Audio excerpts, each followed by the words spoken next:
अभी वो गन लेके आता है बाजार का मिंगवारा का शहर से लेके आता है, इधर डालता है।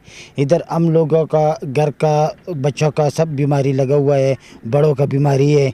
इधर मछलियों का जो है मछली सब मर गया। होना चाहिए मतलब आपने एक प्रॉपर जगह होनी चाहिए जहाँ पर आप लोगों को गाइड कर दिया जाए, बता दिया जाए होटल्स के मेम्बरान को भी और आवाम को भी कि यहाँ से जब सारा कचरा कलेक्ट हो और एक जगह पे जाके डिकम्पोज करें, उसको फर्टिलाइज करें। उसकी वजह यही होती है जैसे अभी आपने बताया कि मतलब कचरा लोग जो डीएम है टीएम है जो भी है वो मतलब यहीं फेंक देती है कचरा यहाँ पे होटलों का जमा करके तो इसका एक अलहदा सिस्टम होना चाहिए बाकायदा। मकसद माशाल्लाह यहाँ ज़मीन बहुत है, आप कहीं भी ज़मीन खोद के वहाँ इसको डंप कर सकते हैं, उसकी खाद बना सकते हैं, 10 चीज़ें हैं, उसको सब कुछ इस्तेमाल किया जा सकता है। लेकिन बहरहाल कचरा दरिया में आना तो इंतहाई बिल्कुल अजीब सी बात है, बुरी बात है।